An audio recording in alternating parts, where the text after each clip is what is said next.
Aujourd'hui, nous allons parler d'un sujet qui tient particulièrement l'actualité, puisque nous allons parler du rapprochement d'amour, de l'art de la sexualité ou de l'art de la fusion d'aimer.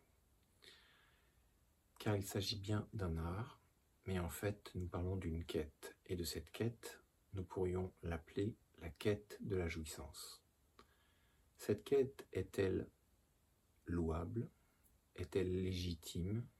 Est-elle bénie par le divin? Autant de questions qui ont été soulevées au cours des siècles par différentes traditions philosophiques. La réalité est que cette quête est tout à fait divine et naturelle. La question n'est pas dans son origine, mais la question est dans son expression. Comment exprimer de manière correcte et divine un désir qui semble être animal? Eh bien, il ne l'est pas. La fusion de la créature avec son créateur est tout à fait naturelle et légitime. Et comme chacun et chacune vous contenez le créateur ou le divin, la fusion est aussi légitime. Alors que s'est-il passé pendant tous ces siècles?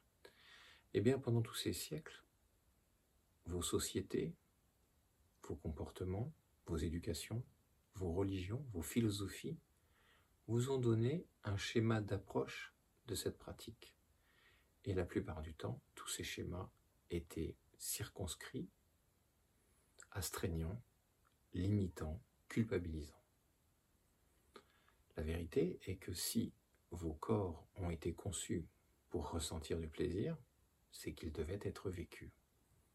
Cette planète était un Éden originel, et dans l'incarnation, il n'était pas question de souffrir, il était question de tirer le profit de l'incarnation sans être fasciné par celle-ci. Donc il faut toujours trouver l'équilibre entre l'incarnation et l'illumination. Trouver l'équilibre, comme le Christ l'a rappelé, quand il a dit qu'il était au centre d'une croix à branches égales entre la transcendance, la rectitude, la verticalité et l'horizontalité humaine. Pourquoi donc alors les religions ont-elles diabolisé la pratique sexuelle ou l'art d'aimer ou l'érotisme? Tout simplement parce que celle-ci donnait du plaisir aux êtres et risquait de les éloigner, a fortiori, des doctrines, des dogmes et du pouvoir que les églises ou les prélats d'autres religions avaient envie d'avoir sur les êtres humains. Donc, premier établi, le plaisir est légitime. La recherche du plaisir est légitime. Toute créature aime le plaisir, aime être caressée, être touchée, et aime l'effet que cela va produire dans son corps physique. La recherche est donc une quête de jouissance, et cette quête de jouissance doit suivre un parcours particulier, de même que la quête de l'éveil doit suivre un parcours particulier. Cette quête particulière doit suivre le parcours d'une certaine perfection, d'une certaine complexité, qui va mener finalement à une extase orgastique. Un être peut briguer une extase orgastique dans une incarnation, et il peut, s'il s'y attelle assez tôt, vivre des instants merveilleux avec d'autres partenaires. Mais quelle est cette extase orgastique? L'extase orgastique, finalement, ou l'extrême jouissance, si vous voulez, est tout simplement la même chose que l'extase mystique. Les deux se rejoignent au sommet d'une montagne qui serait gravie de deux manières différentes. Pour parler plus simplement, le futur disciple, qui recherche les initiations, et qui va atteindre une forme d'illumination, de fusion avec le tout, de fusion avec le divin, peut atteindre une extase mystique à travers sa pratique spirituelle. De même, celui qui aborde la matérialité complètement, mais dans une finesse de recherche de la sensorialité, en maîtrisant son corps physique et en recherchant l'art d'aimer avec d'autres, peut très bien atteindre, au final, une extase orgastique. Dans ces deux extases, qui sont exactement identiques sur le plan physique, physiologique, neurologique et neurochimique, il y aura la même synthèse de lui avec le divin à travers ce déclenchement physiologique dans son corps. Cela n'a strictement rien à voir avec tout ce qui a été enseigné jusqu'à présent. Néanmoins, comme tout le monde peut utiliser un pinceau, un crayon et une toile ou une feuille pour dessiner, tout le monde ne fera pas un chef-d'œuvre. Il en est de même dans l'art d'aimer. Cette pratique requiert donc un apprentissage, une approche, des méthodes et un esprit. L'esprit de la chose se résume ainsi. Je dois être le catalyseur de l'amour, je dois être le support de ce courant amour dont nous avons déjà parlé, pour manifester l'amour à travers moi et le donner et le faire circuler. Celui qui est donc le pratiquant de l'art d'aimer, ou de l'art de la sexualité, va être celui ou celle qui va donner pour être. Et c'est dans son don qu'il va recevoir finalement la jouissance progressivement. Car celui qui part dans l'esprit de prendre n'aura qu'une petite jouissance, de petits plaisirs. Il restera à un niveau très bas.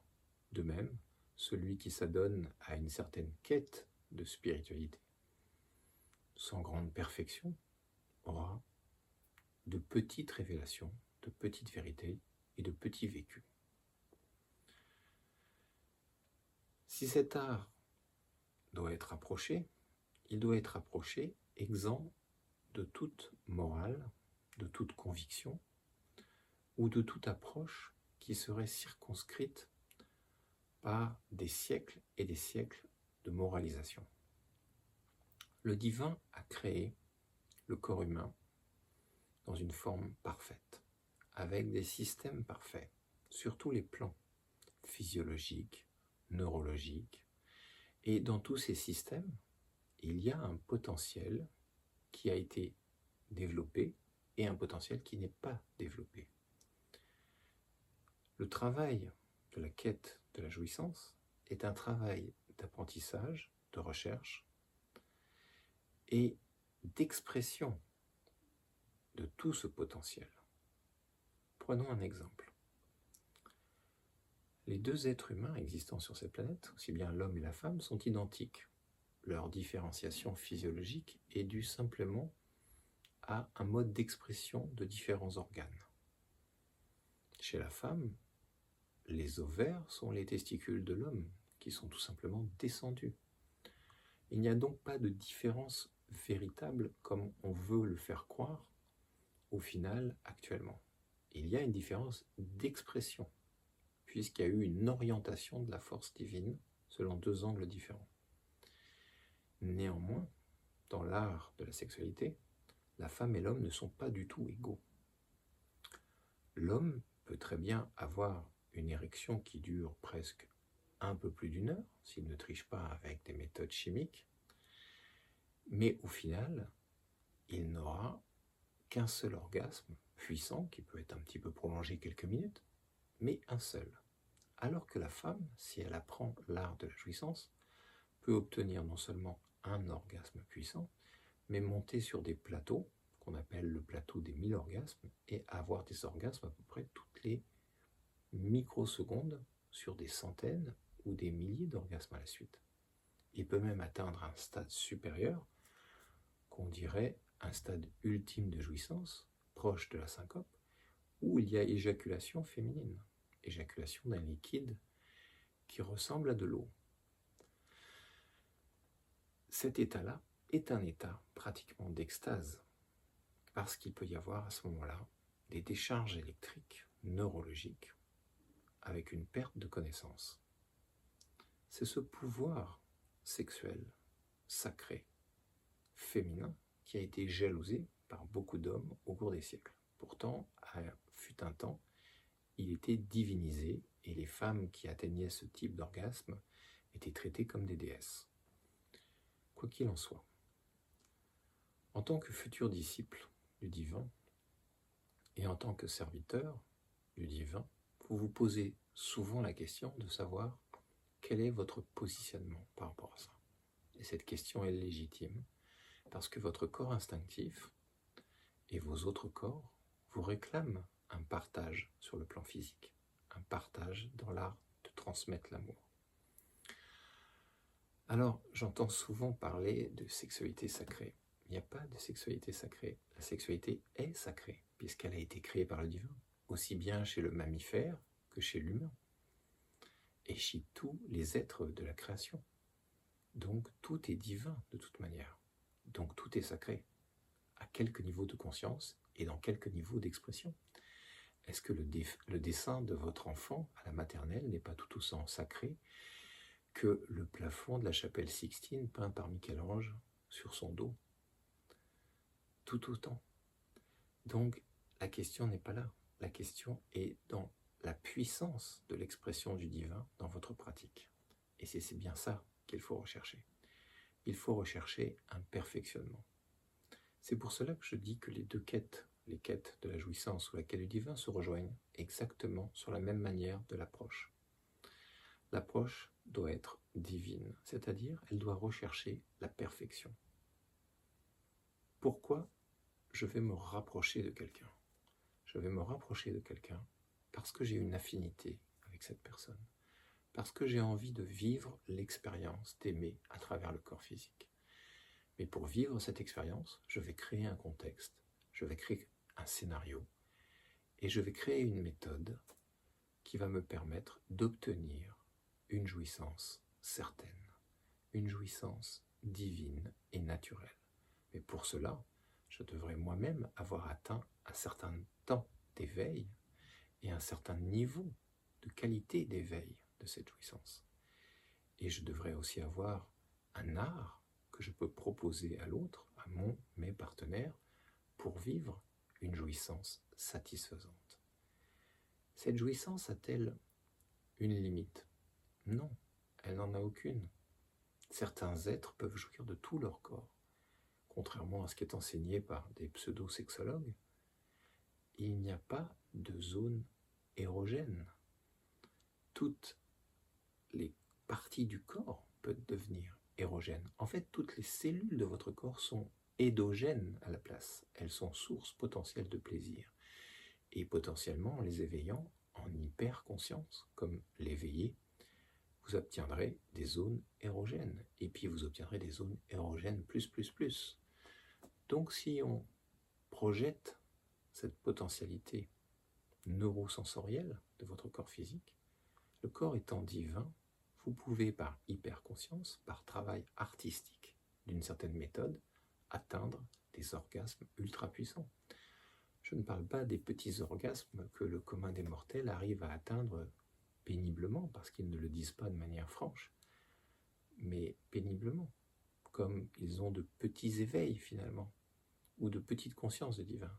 Nous parlons d'orgasmes puissants, nous parlons de jouissance divine, avec un J majuscule, aussi bien pour les hommes que pour les femmes. Comment doit se travailler cette voie et cette approche? D'une manière naturelle, d'une manière spontanée et enfantine.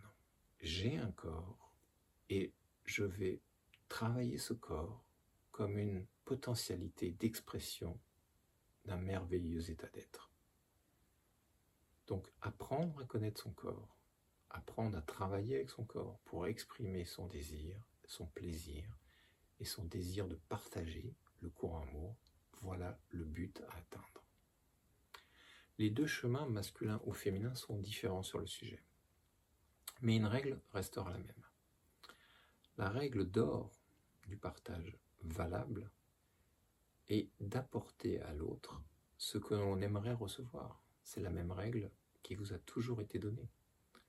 C'est-à-dire que le courant amour ne peut s'exprimer véritablement et se transcender à travers votre être que dans le plaisir d'offrir à l'autre ou aux autres véritablement un moment de future extase. Vous devez donc travailler sur vous-même et travailler sur vos corps physiques pour qu'ils atteignent un éveil. Nous en parlerons de manière plus détaillée en consultation, parce que je ne peux pas, bien sûr, rentrer trop dans les détails sur une vidéo. car malheureusement ces vidéos sont censurées si nous étions totalement libérés dans la parole. Alors, subrepticement, ou de manière synthétique, comment travailler? L'homme doit apprendre à maîtriser son érection. Il doit apprendre à connaître l'instant où il s'autorise à littéralement exploser de plaisir. Il doit retenir cet endroit, retenir ce moment, parce qu'il n'y aura pas beaucoup de moments pour lui. Donc, il doit chercher la fusion avec son ou sa partenaire. De même, la femme doit viser un orgasme qui est largement supérieur à tout ce qu'elle a entendu, parce que malheureusement, elle n'est plus éduquée dans ce sens. Ses possibilités, ses potentialités sont pratiquement illimitées à côté de l'homme. D'un simple plaisir, d'un simple frémissement, elle peut aller jusqu'à des systèmes de jouissance qui vont lui amener un orgasme puissant, comme une montée très puissante et une redescente, mais aussi aller progressivement avec l'expérience et l'art à un plateau de 1000 orgasmes où elle peut jouir toutes les fractions de secondes, des centaines, voire des milliers de fois, et même atteindre un plateau encore plus puissant où elle va se mettre à éjaculer des litres de liquide qui ne sont ni de l'urine, ni une sorte de sécrétion de ses glandes parce qu'il est beaucoup trop important en volume. C'est ce qu'on appelle une femme fontaine. Et autrefois, ces femmes étaient divinisées par les populations qui les connaissaient. De là est née d'ailleurs une lutte entre l'homme et la femme et un conflit qui est totalement ridicule. Les deux exprimant les forces du Tao qui tournent, ils devraient travailler ensemble justement pour créer le cercle vertueux orgastique. Et de cette manière-là, ils auraient une pratique divine et sacrée. Quel que soit le mode d'expression ou la recherche du mode d'expression de la jouissance, l'art peut être élevé à un niveau excellent.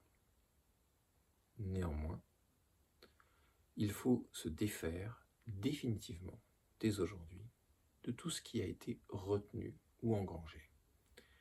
Car des forces qui sont venues il y a 500 000 ans sur la planète ont essayé de diaboliser cette pratique à travers les différentes religions en moralisant celle-ci, en disant que celle-ci n'était faite que pour la procréation. Non, ça c'est la sexualité. La sexualité c'est pour la procréation. Mais si le divin avait voulu que l'homme et la femme ne se reproduisent sans plaisir, il n'aurait pas donné autant de terminaisons nerveuses à ces endroits précis, potentiellement éveillables, par le travail. Il n'y aurait eu aucune terminaison nerveuse pratiquement à ces endroits. Il faut donc éveiller vos zones génitales et apprendre à les maîtriser comme un disciple va apprendre à maîtriser ses différents corps. Le corps physique est donc autant maîtrisable que tous les autres corps.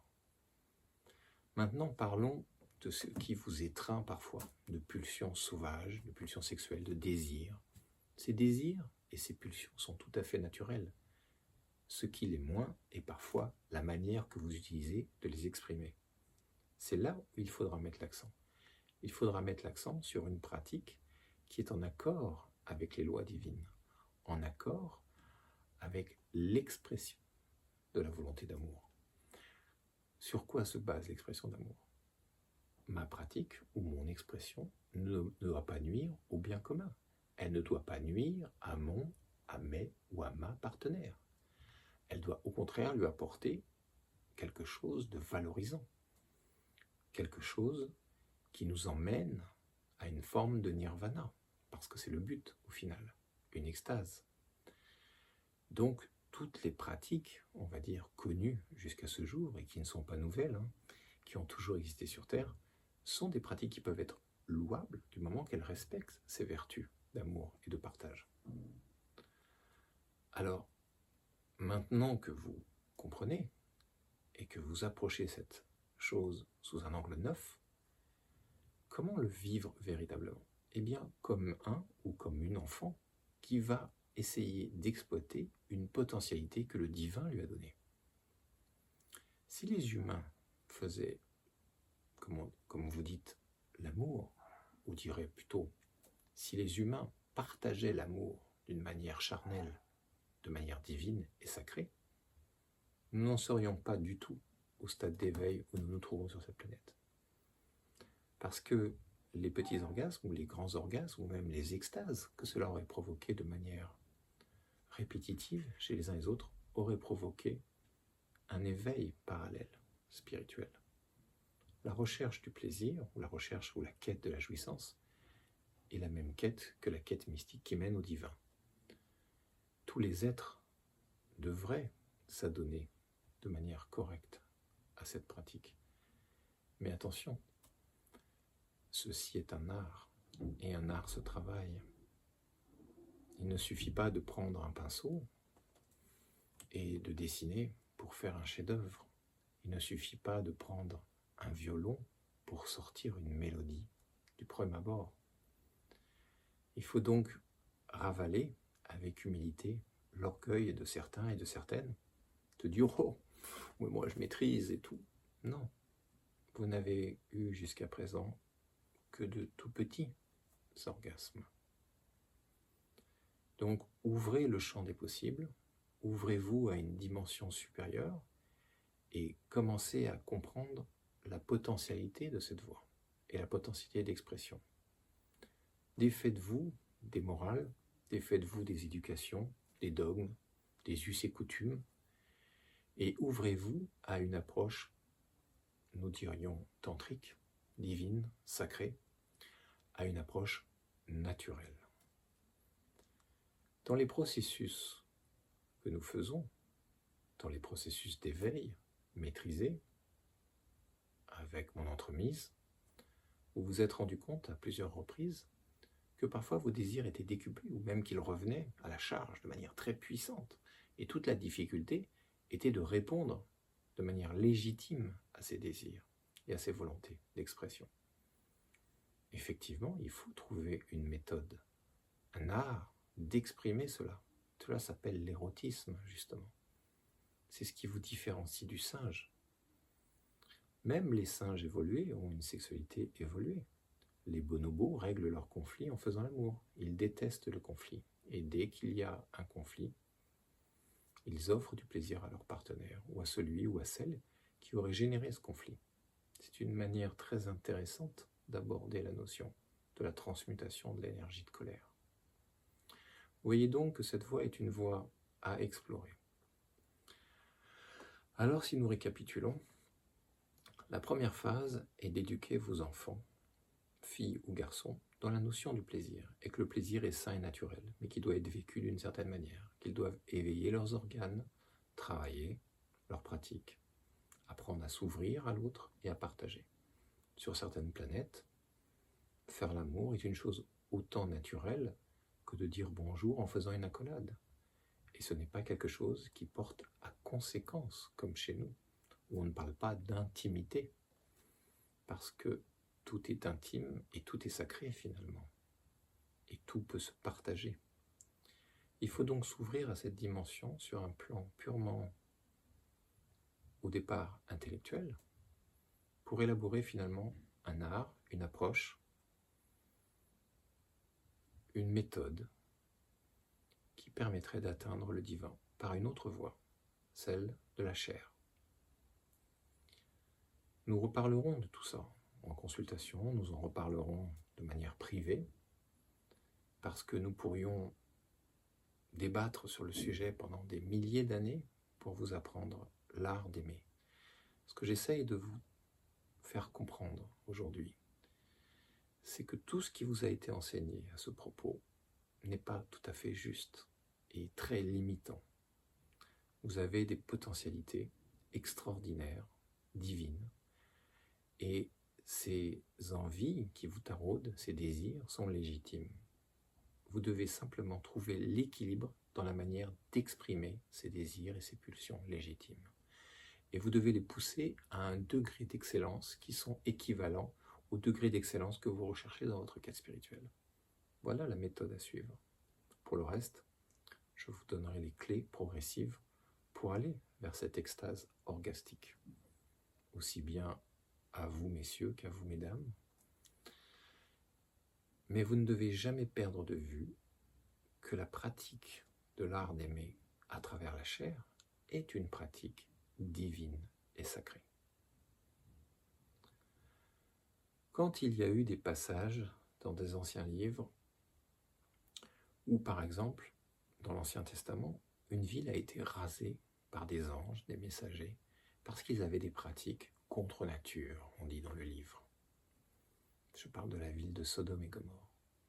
Eh bien, cette ville n'a pas été rasée parce qu'ils avaient des pratiques contre nature, en fait, qui ne sont pas contre nature, parce que c'est une voie de jouissance comme une autre. La ville a été rasée parce que ces gens-là exprimaient leur désir en forçant leur partenaire. Car si vous relisez le récit de Lot, les messagers qui sont reçus chez Lot sont interrompus par des visiteurs qui viennent de la ville et qui demandent à connaître ces visiteurs. Dans le sens biblique du terme, ça veut dire à avoir des rapports charnels avec eux. Et c'est cela qui offense les messagers, parce que ces hommes de l'époque avaient dépassé l'équilibre de l'expression de la force sexuelle. Et à titre d'exemple, effectivement, la ville a été rasée. Donc la puissance de la force qui est dans le deuxième chakra et qui désire s'exprimer est légitime. C'est dans son expression qu'il faudra emmener votre corps instinctif vers une élaboration de quelque chose d'évolué, vers une complexité, vers une beauté, vers une finesse et vers une puissance inégalée. Et c'est par la finesse, l'intelligence, la précision, par tout l'art que vous aurez dans une approche féminine, que vous soyez homme ou femme, c'est dans votre côté yin que vous irez chercher cette élaboration d'un projet érotique valable. Vous devez travailler cet aspect profondément et vous devez élaborer comme le divin fonctionne, c'est-à-dire toujours par votre côté féminin, puis par votre côté masculin, dans l'expression d'une forme parfaite de votre créativité. Si nous en revenons à la quête spirituelle ou la quête de jouissance, le travail sera exactement le même. Trouver l'équilibre de l'expression. Trouver l'équilibre dans le respect des lois divines de partage. Il est normal qu'un être qui a un haut taux vibratoire ait une haute sexualité. Mais en clair, il ne se dérangera pas pour rien. Comme un haut virtuose amateur de musique classique ne se dérangera pas pour un petit concert. Il se dérangera pour un magnifique violoncelliste ou violoniste exploitant à merveille un Stradivarius. Si nous pouvions comparer par exemple l'homme et la femme, nous pourrions comparer l'archet d'un violon et d'un Stradivarius. Et la volonté serait la main du violoncelliste qui chercherait à allier ces deux choses pour obtenir une merveilleuse mélodie. C'est sur ces notes artistiques que je vous amène à réfléchir à la question et à l'approche. Imaginez que vous veniez d'une autre planète et que vous vouliez tirer le bénéfice extraordinaire, hédoniste, de vos corps physiques. Eh bien, c'est cette approche-là qui est divine. Mais vous devriez trouver l'équilibre de l'expression de cette fusion. Pour tordre le cou aussi à des rumeurs, avoir une pratique sexuelle élaborée, fournie, puissante, quotidienne, biquotidienne ou triquotidienne, n'empêche absolument pas un être de faire son ascension spirituelle, et encore moins de lui faire perdre de la force vitale, contrairement à certains enseignements. Cela est valable pour le commun des mortels, on en est toujours au même niveau, mais ce n'est pas valable pour celui qui a développé une certaine puissance énergétique. Plus vous montrez en vibration ou en conscience, et plus cette expression sera puissante. Mais elle pourra s'exprimer de plein de manières différentes. Il y a une autre forme de fusion. Il y a aussi la projection d'énergie. Il y a donc des milliards de manières. Mais puisque vous êtes dans la chair, vous pouvez aussi atteindre le summum de l'expression charnelle. Vous voyez bien que tout ce qui vous a été enseigné, ou tout ce qui vous a été dit, et qui vous a finalement largement culpabilisé sur la planète, est totalement erroné. Parce que ça partait de la petite interprétation de petits manteaux d'êtres qui à un moment ou à un autre ont voulu avoir un contrôle sur vos vies. Entre une vie trop moralisée, trop circonscrite, et une vie complètement dissolue comme les habitants de Sodome et Gomorrhe, il existe de justes milieux, totalement libres, où vous pouvez exprimer cet art d'aimer de manière totalement désintéressée, dans le souci du partage, du plaisir, de la profondeur, de la fusion et de la quête de la jouissance. Je vous invite, si vous avez des questions, à venir me voir. Nous parlerons, nous débattrons, nous vous enseignerons l'art de vous rapprocher les uns des autres, car c'est une aussi des méthodes qui permettrait à la race humaine de mieux se comprendre, de mieux s'accepter, de mieux s'unifier, et qui finalement ferait de nous une civilisation évoluée.